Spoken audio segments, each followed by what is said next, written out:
Se conoce como Porfiriato a la etapa de la historia de México que va de 1876 a 1911 y se caracteriza por un gobierno centralizado en la figura de Porfirio Díaz. Dicho periodo también tiene como característica gobernar finalmente un país en paz, ya que constantemente había desfiles de presidentes y eso termina por acabar. Además hubo un desarrollo económico y cultural, pero también estuvo lleno de contrastes, pues los beneficios del periodo fueron solo para unos cuantos. El periodo se divide en tres etapas: el primer gobierno de Díaz, el gobierno de Manuel González y ya definitivamente el régimen porfirista. El primer gobierno de Díaz. Al igual que sus maestros en política como Juárez y Lerdo, Díaz lleva a cabo durante su periodo una política de conciliación, que luego fue un poco más allá. Fue una política de pacto entre grupos para que no se dieran problemas unos a otros. Hablando mal y pronto dijeron: si aquí podemos robar todos, pues ¿por qué nos vamos a pelear? Es súper curioso. Hemos escuchado eso en alguna otra parte. Consideraba que lo que más anhelaba el pueblo era la paz y la estabilidad, así que utilizó todos los métodos represivos y violentos a su alcance para lograrla, asesinando a líderes opositores, controlando los medios de comunicación, en particular la prensa, que era la que más fuerza tenía, centralizando el poder para cualquier decisión del Estado y usando un cuerpo armado del Estado, conocido como los rurales, para establecer el orden. Dicho cuerpo se caracterizó en la historia de México por su exceso de violencia y de violación a los derechos humanos. La siguiente etapa es el gobierno de Manuel González. Al final de su primer mandato, Díaz organizó las elecciones del periodo 80-84 y preparó las mismas usando toda la fuerza del Estado para que su compadre y amigo, el también militar Manuel González, llegara al poder. González caracterizó su periodo por centralizar todavía más el poder y finalmente por promover cambios en la Constitución al final de su mandato que le permitieran a Díaz reelegirse para el siguiente periodo presidencial.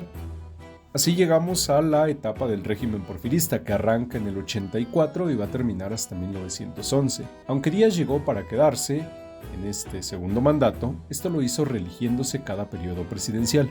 Durante su régimen, Díaz consolidó aún más el poder centralizado y desarrolló una estrategia política que años más tarde el PRI le copiaría, llamada clientelismo político, basada en otorgar la mayoría de los puestos públicos, incluido el Congreso y las gubernaturas, a amigos y familiares leales y sometidos a su poder. Así, de facto, el país se convertía en una dictadura, aunque nunca en sus leyes escritas. Todo este control de poderes era posible gracias a que la sociedad mexicana no entendía y muchas veces ni le importaba el funcionamiento del Estado, su teoría y sus instituciones. Conforme avanzaba el periodo, la Constitución se iba cambiando cada vez más para que Díaz se pudiera reelegir. También se extendió el periodo presidencial a 6 años. Se fundó un partido político, el Partido Político Liberal, el cual precedía a Díaz, además de ser siempre su candidato único. Algunas voces que eran opositoras al régimen y que señalaban la traición al plan de Tuxtepec, no olvidemos, plan con el que llega Díaz bajo el lema de la no reelección, eran silenciadas y encarceladas, como le sucedió a los directores de los periódicos El Monitor Republicano y El Hijo del Aguizot. Díaz se rodeó de un consejo de intelectuales para gobernar el país, mejor conocido como los científicos, personas que envejecieron junto a él en el poder, de posición acomodada, muchos de ellos hijos de viejos conservadores que habían estudiado en las mejores universidades que existían en ese momento, que eran las de Europa, y que trataban de instaurar estructuras sociales, políticas y económicas europeas en México. Al final, Maximiliano y el imperio estaban muertos, pero los delirios aspiracionales de vivir el estilo de vida europeo lo seguían logrando los conservadores. La paz sustentada en el terror y la represión trajo consigo el desarrollo cultural y estético de los espacios frecuentados por las élites, como lo serían, por ejemplo, Chapultepec, Reforma, las colonias San Rafael, Roma y Condesa. También, al ser Francia la capital cultural del mundo, hubo un afrancesamiento en las formas de vida y en el pensamiento, obviamente de las élites, algo similar a lo que sucede hoy con la blanquitud y el estilo de vida copiado a los norteamericanos. Llegando al nuevo siglo, esto es en el 1900, la situación entre el régimen y quienes se oponían se iba volviendo cada vez más tensa, principalmente periodistas independientes.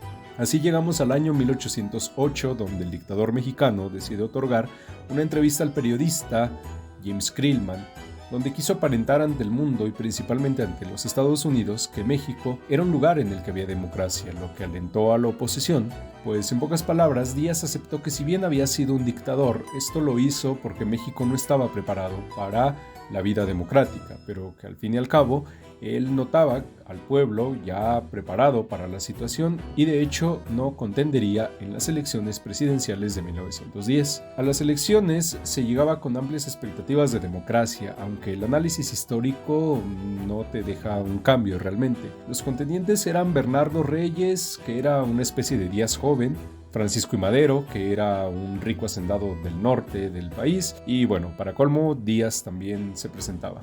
La lista de cosas que les preocupaban no eran demasiadas, incluso al más radical de ellos, que era Madero, la lista de cosas que le preocupaban pues era que hubiera unas elecciones libres y fuera de ahí tampoco es que la desigualdad del país le quitara el sueño, y esto es normal, sabiendo el estilo de vida y la familia de la que provenía. Madero marca un parteaguas, eso sí, en la política mexicana, haciendo una gira por todo el país, lo que lleva a Díaz a encarcelarlo bajo el argumento de que está alterando el orden público. Madero, con ayuda de sus padres y obviamente los contactos que tenían, incluso con el mismo Díaz, logra salir de la cárcel con la condición de que no se moviera de San Luis Potosí, pero bueno, al final encontró la manera de huir a Estados Unidos, desde donde publica el famoso Plan de San Luis. Dicho plan, que convoca al pueblo mexicano a levantarse en armas para defender la democracia, contiene, curiosamente, también un artículo que cambiaría toda la escena política, el artículo número 3, el cual grandes líderes populares como Francisco Villa, Pascual Orozco y Emiliano Zapata interpretarían